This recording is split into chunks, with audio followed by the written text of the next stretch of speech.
I'm Amanda. And I'm Mike. And this is Saturday Morning Cereal.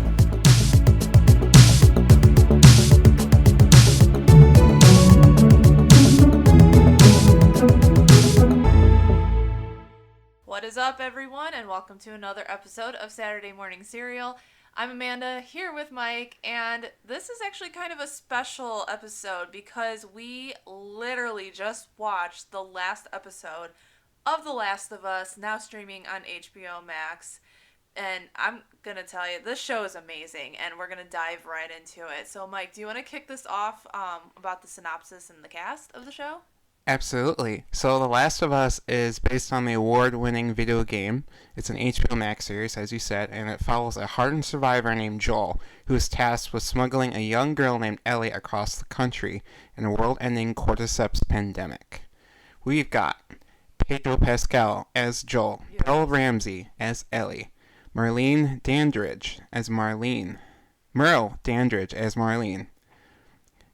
Gabrielle Luna as Tommy, Anna Torv as Tess, Nico Parker as Sarah, Nick Offerman from Manuka as Bill, Murray Bartlett as Frank, Storm Reed as Riley, Melanie Linsky as Kathleen, Jeffrey Pierce as Perry, Kevon Woodward as Sam, Lamar Johnson as Henry, Scott Shepard as Dave, Troy Baker as James, and Ashley Johnson as Anna. So, yeah, I mean, Nick Offerman, he's from one of our, I'm not going to say hometowns, but it's the town over from my hometown. So, you know, he's a really big deal in the local neighborhood here. But his episode was, I think, one of the best things I've ever seen. It was beautiful. And again, we'll dive deep into this here in a second.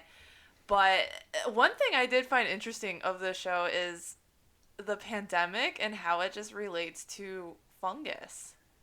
I want to talk about this opening scene first. The very first scene in the series, it is on a talk show, and it is an epidemiologist talking about potential pandemics, and he talks about how viruses, we fought viruses, we can make vaccines and cures, and we have all sorts of treatments, and if it's bacteria, we have antibacteria and antibiotics, stuff we can do, but we don't have the defenses against a fungal infection. Mm-hmm. So the moment he says, well, if a fungus mutated and it evolved to live in humans for, say, the earth got a little bit warmer, and, I as an audience member was like, oh no, I'm guilty. Mm-hmm. We've been orchestrated in this. We've orchestrated as a part of this. It already sucked me in the first scene. I went, oh no, we messed up. Mm-hmm. We messed up. And then we jump to the very next scene, which is kind of just a regular day in post 9/11 America, and we just see the eventual downfall of society through the eyes of Joel and Sarah. What a great scene. Yeah. Great season, great series. But yeah, just the way it sucked me in, I knew it was going to be great. Just based off that first scene, I knew it was great. Well, just one question. Did 9/11 happen in this world? Yes. So this game, the show, it takes place. It takes place in 2003. So this is just 2 years after 9/11. So we've got all these procedures in safe. We got the in place, like the TSA and all that sorts of stuff. Mm-hmm. So it is Bush's America. Oh, wow. That's interesting. So let's kick it off with some discussion here. So, Mike, what was your knowledge of the game before you watched the series, and what did you expect? Well, as you know, Amanda, my first experience with the game was watching your brother Matt play it at a family gathering, and I knew I had heard of the game. I knew it was well regarded as one of the best games ever. A couple years ago, I picked it up and I played through it on the PlayStation 4, and I was just amazed at the quality of storytelling and how fun the gameplay was and how the world was built and how the characters were fleshed out and the animation, the textures, the graphics, everything was top notch. It is one of the best games ever. I couldn't speak higher of it. My first impression of the game was, what the heck is this? Because I was with, obviously, you were at my house on Thanksgiving. My brother turned the game on, and that opening scene, I was like, what in the world? Like, how is this enjoyable? Because, guys, my knowledge, like, my video games is Pokemon, Animal Crossing, and, like, the occasional sucking at Mario. So, I'm not a point and shoot type of person at all. This game is completely out of my. I would never pick up this game and play it. Yeah, it was just, and then you were playing it, and I would sit and watch, and being just in the media arts, and I took 3D modeling, 3D animation, and I'm really big on just loving on graphics and stuff like that. It was so realistic looking. And that was just with the PlayStation 4 game. And with the PlayStation 5 game, now with it, is it remastered, reboot?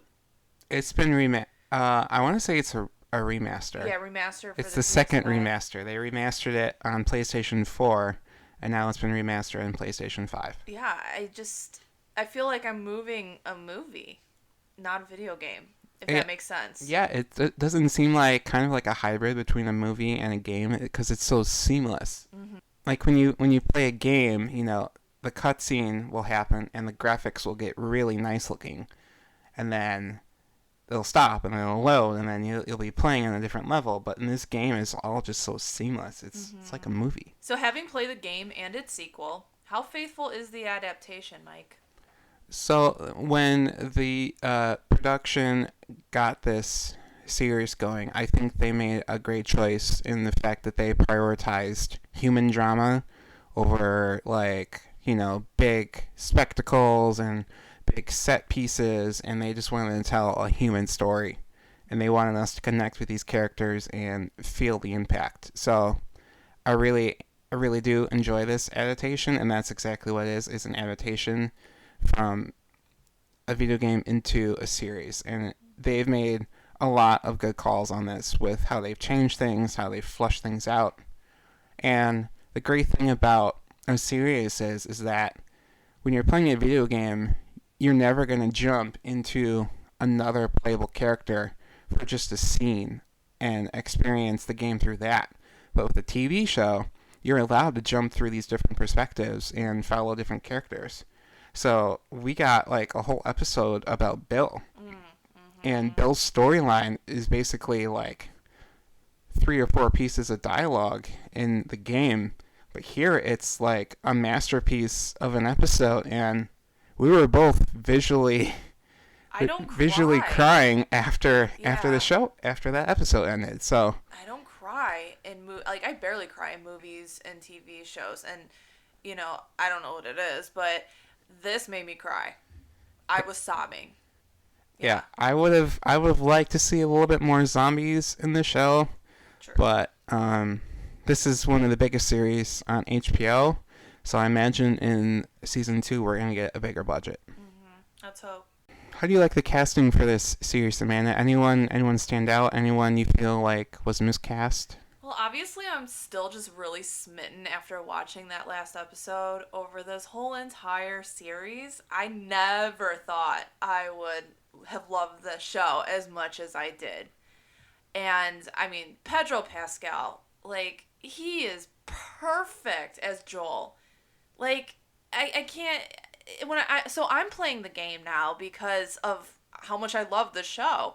So I picked up the PS5 controller, and now I mean I'm struggling. Mike, you've had to beat the bloaters and the stalkers for me because I suck at that. But yeah, it's just Pedro's performance as Joel is like spot on, and there are so many parallels from the game into Pedro Pascal's performance as Joel that he nails down.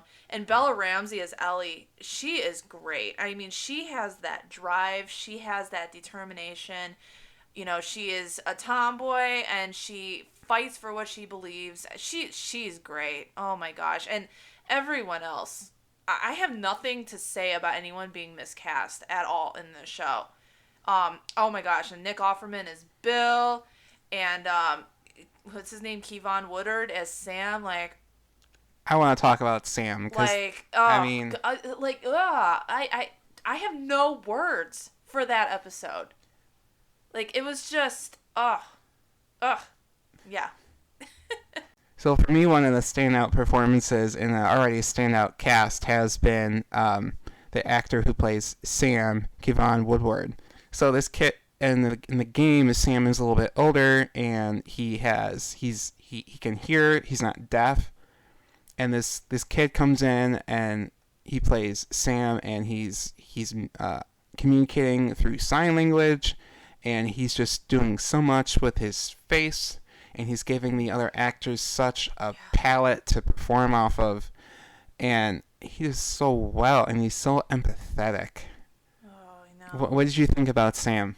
I loved him, and I liked Henry too, and I liked the dynamic they had together, and that whole I just finished the part with Henry and Sam in the game, and I love the way they kind of recreated this character, made him deaf, actually cast a deaf actor, and they took it and ran with it. And they just gave these characters, and that's what they do. They give these characters who are kind of just like side piece characters in the game. They give them backstories and heart and just meaty personalities. Like, yeah, I haven't. I'm still trying to find the words to some of these episodes because they were just all so great and so emotional.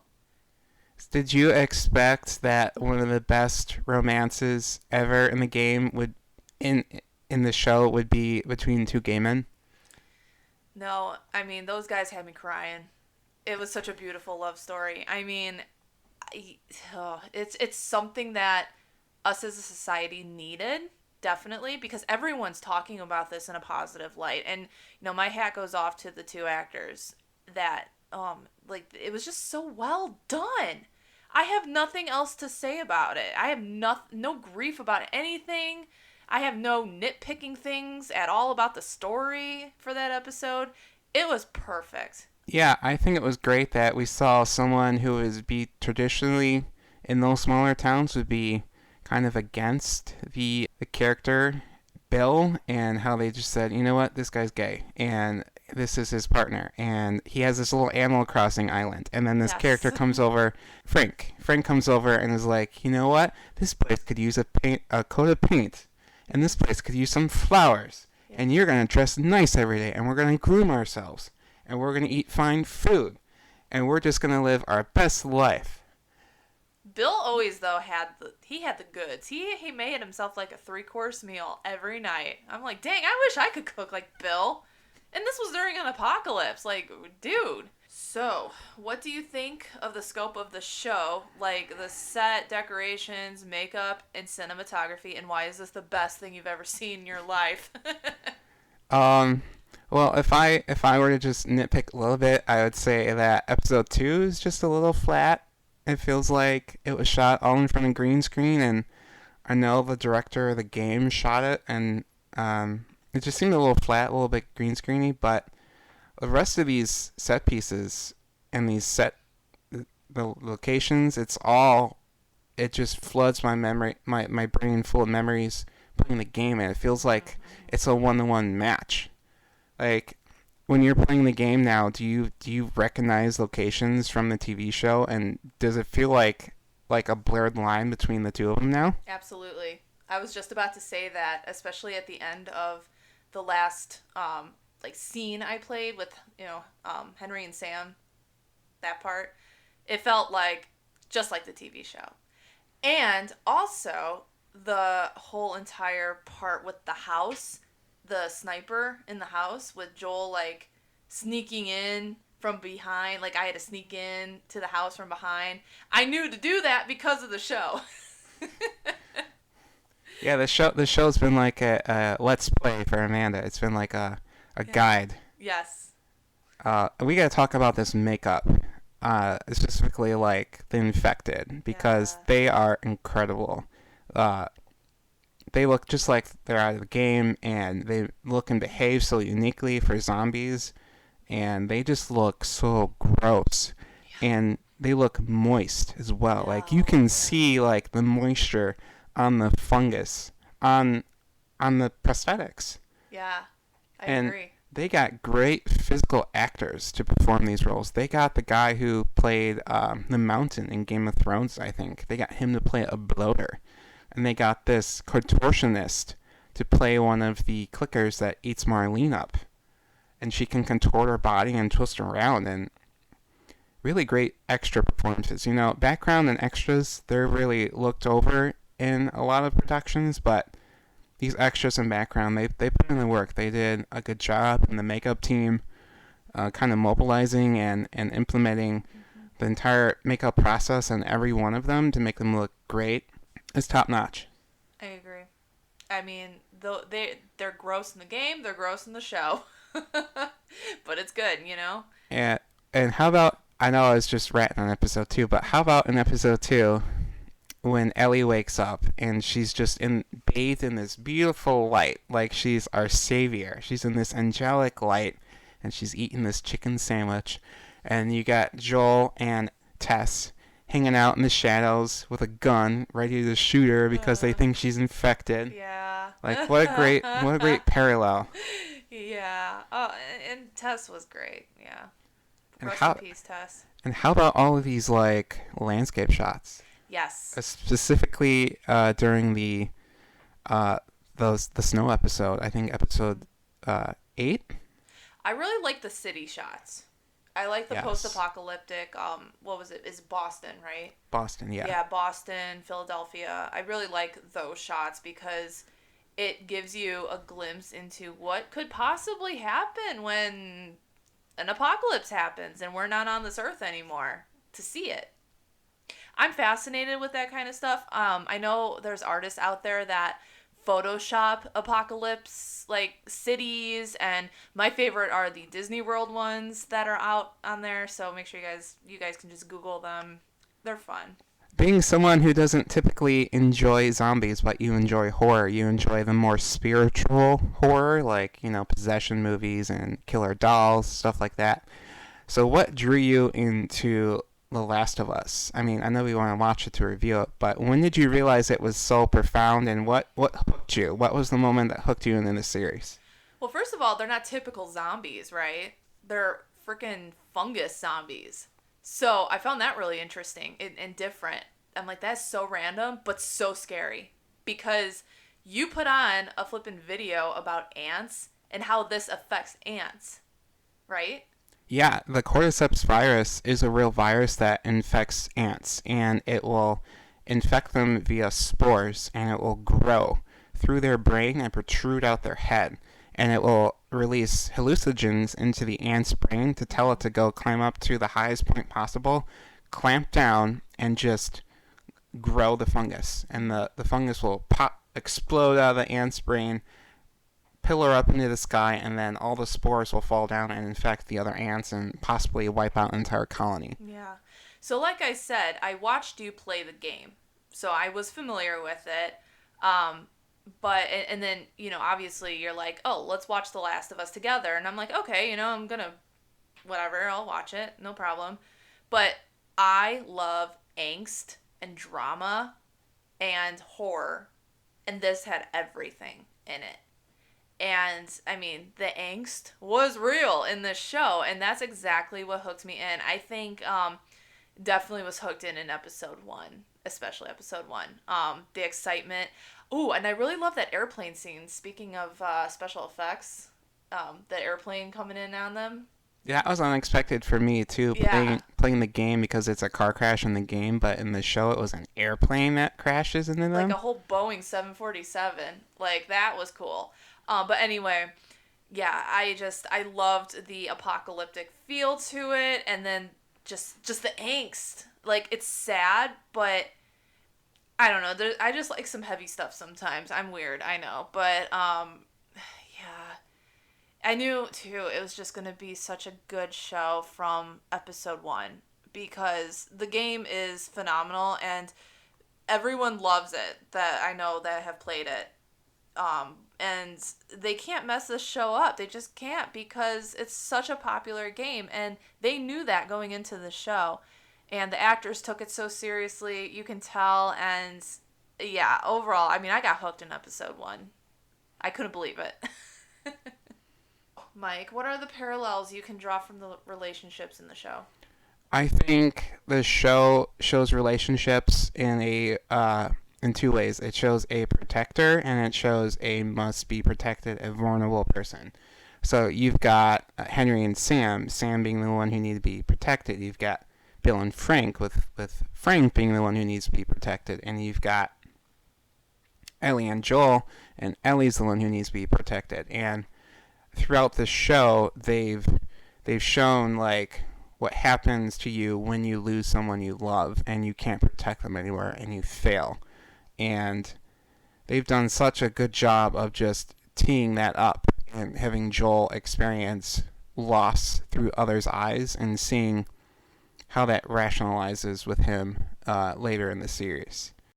So, Amanda, what do you think the show says about our society? And do you see any parallels between the real pandemic and this cordyceps pandemic? Oh, absolutely. Like you said, the first episode with the intro, I thought I was watching a COVID commercial. Seriously, I thought it was a COVID commercial before the show started, and it's just so relevant to today.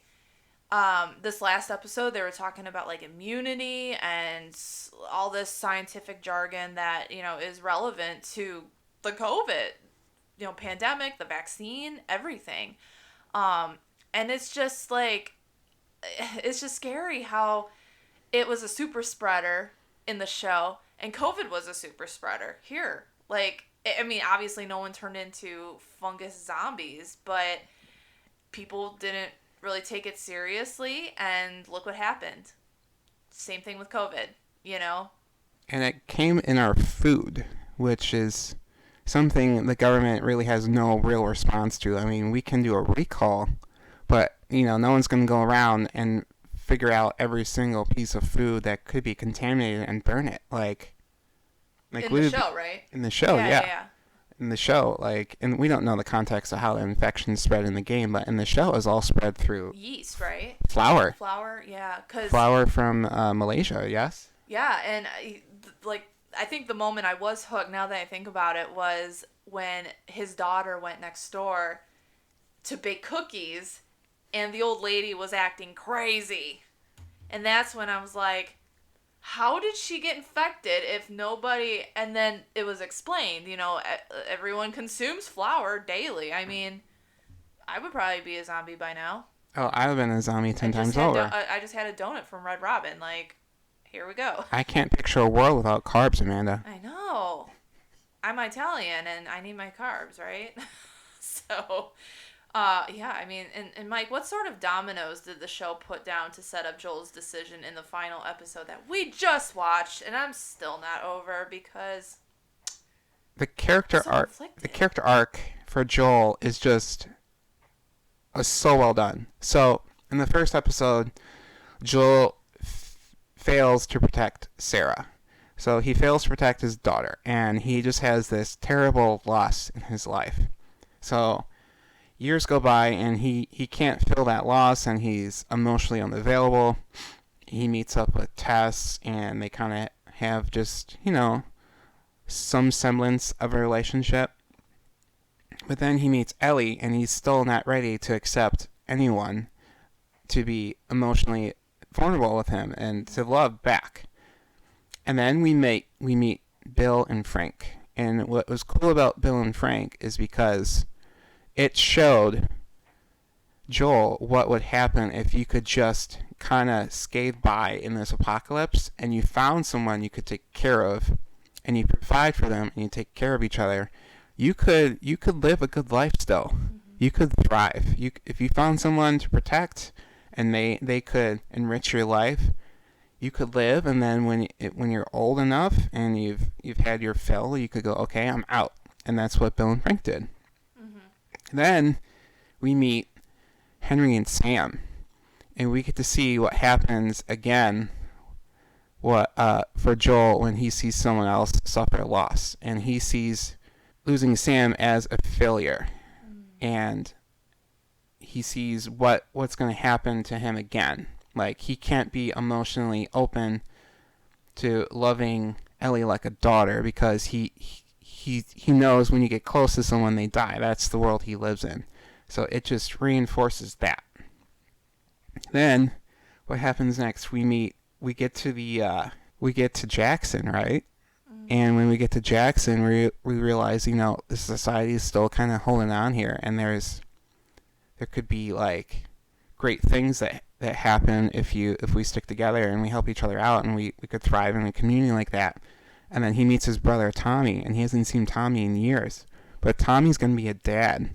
Tommy's going to have everything that Joel couldn't have. Joel has been a smuggler.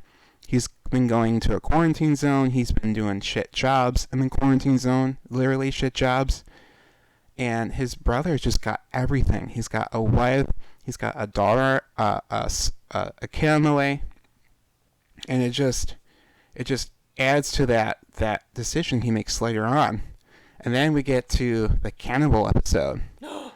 And it's the first episode where Ellie finally demonstrates like real love to Joel, and she sticks around to save Joel because she knows like when you love someone, you're there till the end with them. And that's something Ellie learned from her friend Riley. So Ellie saves Joel, and it instigates this mutual love. Like they love each other. Joel understands that Ellie will do anything for him, and he has to do anything he can to protect Ellie. So when we get to the final episode, and it is Ellie's turn to be the savior and to save everyone in the world. But the problem is that she is Joel's world. She is all that Joel has. Joel doesn't have anyone else. This is his last tie to humanity, to being a person and not just a husk. So when he's given the news that she has to die in order to help spread the cure, he can't handle it, and he just breaks her out of that hospital, and he kills anyone in his way because he cannot accept another loss. He cannot have another Sarah. He wants a life like there is in Jackson. He wants a life like Bill and Frank had. He cannot accept loss anymore. It's just the way they put these dominoes in place. Every episode just adds to this moment. And when it all comes coming down, you just go, you know what? I would have done the same thing. Like, screw the world, I need what all I have left. What about you, Amanda? Would you, if I was on that operating table, would you have come in and saved me, or would you have saved the world? I don't know, and I hate that how you had to question me this at 9:30 at night. I did not even realize any of that, so I'm really glad that you pointed that out. Like, wow, yeah, and I was just so, like, I was mad at him, but yet I understood him at the end of the episode. Like, I'm still sitting here trying to process what I watched, because I was like, he took what the mission Ellie wanted, and he was selfish about everything. But yet I understand why he did it. And I'll be really curious to see when I play part 2 how the rest of the story is going to play out. Yeah, wow, that was really a really good connection you made right there. So, Amanda, is Joel a bad guy for making this choice? They sure shot it like he was a bad guy. Yeah. They shot it like he was Darth Vader, plowing through rebels. Like, see, my immediate reaction was, yeah, like, come on, Joel, serious, like, you, this is the whole world you're talking about. And obviously, Ellie knew that. She was ready to help everybody if it meant her own demise. But she was naive about how it would work, though. Remember, That's she cut her own hand and stuck it into Sam's wound in an attempt to cure it. She didn't know how any of this worked. Exactly. She grew up in ruins of what was already a failed education system at the federal school. So she doesn't know how any of this science works out. Yeah. We don't know. But I don't think I know why he did it. I feel bad for him, and I just hope like something good can happen for Joel here in part 2. So, Amanda, we both cried at the end of episode 3 with Bill and Fred, and it was beautiful to me because how I thought about spending the last day of my life with someone I love and the kind of things we would do together. So, I know you talk about the Notebook all the time and how it's like a pinnacle for you about like a happy death. Yes. So, which story do you prefer about tragedy and love, suicide, deaths? So, okay, well, The Notebook came out when I was in high school. I was obsessed with Ryan Gosling, and all my girlfriends, we all loved that movie because Ryan Gosling and Rachel McAdams is freaking amazing in it too, and the story is great. However, that doesn't really happen in real life, that romance. I mean, it does, but I don't know. You got to work for some of your stuff. You can't just really sit around and wait. You know, I think when I think of The Notebook, I think of it kind of just too good to be true kind of movie, which is why it's a great movie, especially, you know, when you're young and in high school, you're just like, I want that kind of a love story. However, Bill and Frank's love story in this movie is so realistic.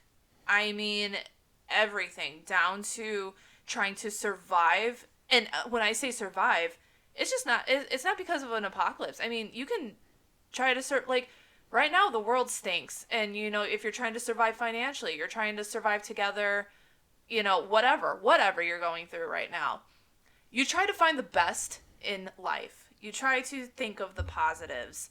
And when you have the person you love beside you, you guys fight for it. You fight for the life you want. And, you know, if things are hard, you keep trying to keep going, right? And the end, you know, was just, it was beautiful at the end. I know there's people that have reservations about, like, that kind of a death. However, yeah, I think it was just really beautiful. And obviously, I love it more than The Notebook.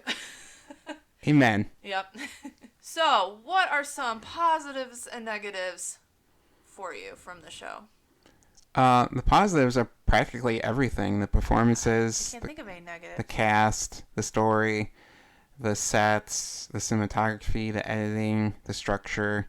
Everything's great. Like I said before, I just want a little bit more zombies, and the reason I say that is because the zombies are just there in the game for you to kill, and sometimes in the game the zombies will be the story point at which something dramatic happens, and that's important. And you haven't played this part in the game yet, but when you play the Ellie alone part, where she first meets David in the woods, and after she shoots the deer, she's waiting there with David after they shoot the deer, and then there's this horde of zombies that come and attack them in the game. And you team up with David and you fight off 100 zombies, and you kind of have like a small bond for a minute, and you kind of start to trust him. So then later in the game, it's revealed that, you know, he's eating people, he's a monster, he's a predator, all of these things. It kind of was more, it was more of a slap in the face to your trust in him. And that was the only kind of downfall I can think about the show in comparison to the game. But I could understand someone who hasn't played the game watching this and liking everything about it. Mm-hmm. So, Amanda, not being a gamer outside of Pokemon and Animal Crossing, like you said, what made you want to pick up a PlayStation 5 controller and play this story as a game? Are you enjoying it more or less than the show? And do you recommend non-gamers pick up the game? Well, I really wanted to know more of the story. I wanted to know more of the characters. I know while we were watching the show, you would say like, "Oh, that was in the game," or "That's not in the game," and I wanted to see how, you know, things were portrayed differently in the game or in the show. So it's been really fun to kind of compare and contrast the game and the movie, or not the movie, the television show. I'm very much enjoying it. It's really hard and it's very stressful. I play it only when Mike is home because I do not recommend it for non-gamers unless you have a boyfriend that knows how to play point and shoot games and can help you with bloaters and stalkers. The stalkers are great. I mean, They're so the variety of creepy. enemies in the game is great because you have the bloaters, which are very loud and slow, and you can see them coming, but they have so much defensive capabilities, and they take a while. But then you got the runners, who just overwhelm you with like numbers, and then you've got the clickers, who you have to you have to employ stealth to defeat sometimes, and then you've got the stalkers, who are stealthing you, and you have to be aware of all of your angles, all your surroundings, and Yeah. sometimes you have to lay traps to take them out. So That's why I had such a, and this is like totally going off topic here, but that's why I had kind of a hard time playing Pokemon Arceus at first. Is like, it's just that cognitive, like, aware of your surroundings type of game. And when I have things charging at me and I have to like try to like pick up a gun and stuff, like, it is so hard for me. But I'm getting the hang of it though, right? You said I was doing good last night, right? Amanda is learning. She's doing great, folks. So I'm very proud of her. Yeah. Maybe she'll pick up more games. We have the Uncharted games, Yeah. and we haven't played them yet, but maybe we'll play them together. Yeah. No, that'd That's be also great. from Naughty Dog, the studio that makes The Last of Us. Mm-hmm. So, do you have a favorite episode? Oh boy, so I think every episode is great, but I would say 2 is just a little bit less great than the other episodes. But for me, the episode that encompasses everything that the show's about, which is personal drama, zombies, spectacle, and loss and grief, is episode 4 with Henry and Sam. I feel like that episode is everything that the show is about, and it was just great. I really liked not this last episode, but the episode with the cannibals in it.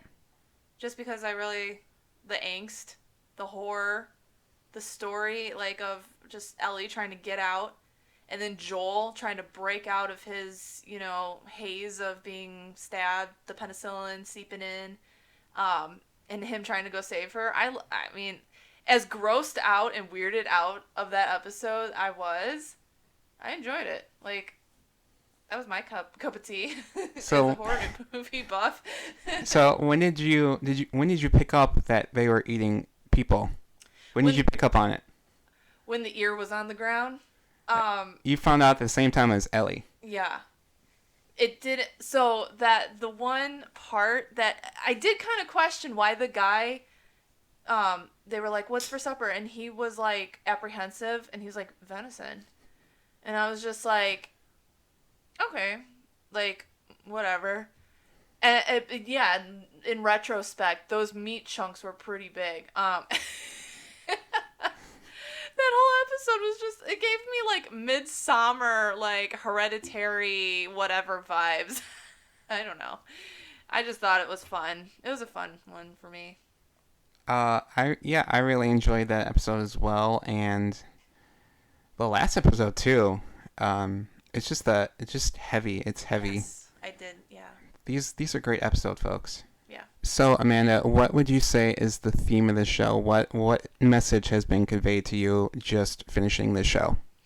Definitely dealing with grief and loss, and how you kind of take control of your life trying to get by when it comes to just like really heavy grief. I recently lost my rabbit a month ago, and I'm still sad about it. I mean, that first week I didn't know how I was gonna make it for the rest of my life. Honestly, I had him for 7 years.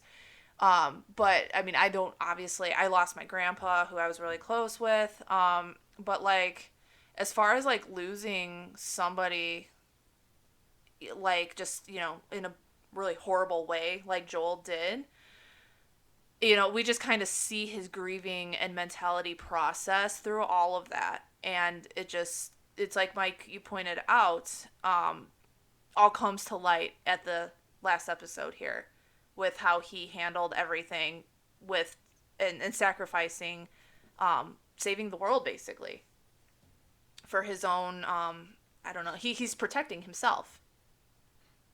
What do you think? I think the theme. Yes, I would plug you in the back with saying that the show's about love, grief. But I would say the show is about love. And as I think Vision too. said, what is grief if not love persevering, right? Wanda. So this show is about love. Love between romantic love, but love between brothers, love between lovers, and love between a daughter and her father. Yeah. And the kind of extremes you'll do for love. Yeah, I mean the whole. I love that. Like I love when it's not too romantic love. I love family love too. I love it when there's siblings that have each other back, like Thor and Loki, Anna and Elsa. Like I just love sibling love, and you know, a father daughter relationship. You know, I love girl dads. And then yeah, like those relationships, love isn't always. It doesn't have to be romantic. You know, it can be completely, even just like someone that are friends, like best friends, like Ellie and Riley. Oh, they were more than friends. They were more than friends, but you know, that was until the end. But they still like loved each other, and you know. I think it also needs to be explored that there's a such thing as bad love. And we knew that David loved the people that were with him, the group he was a part of. He loved them. But he took their love and he manipulated it and he used it against them. And we also saw how much Joel loved Ellie and how that is kind of humanity's downfall, is because we're so selfish. And now Ellie knows that too. Like she's very skeptical of what happened at the Fireflies camp. Yeah, it's a big lie. So, well, I'll be curious to see her attitude with Joel going forward here. And last but not least, Mike, what are your hopes for the second season? Oh, I hope they continue the great work that they've done. I hope they give it the time it deserves to tell the story that they want. I hope that they can make Bella Ramsey look a little bit older. Yeah. She does look 14 in the show. That's great. But Ellie in the game at that point is 19. So oh, wow. Hopefully they can make it a little bit older. But Bella Ramsey is 19, so probably not much of a stretch to make her look that age. Mm-hmm.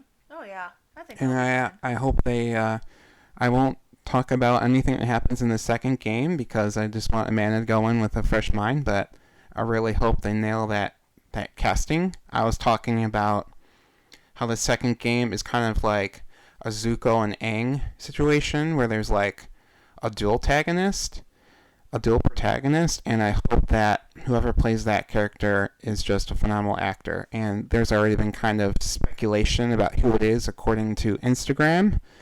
So, yeah. And I hope they step up the zombies, and I can't wait to see these other forms of zombies that we haven't seen. I think there's another form of zombies in the second game, that are kind of like giant sponges.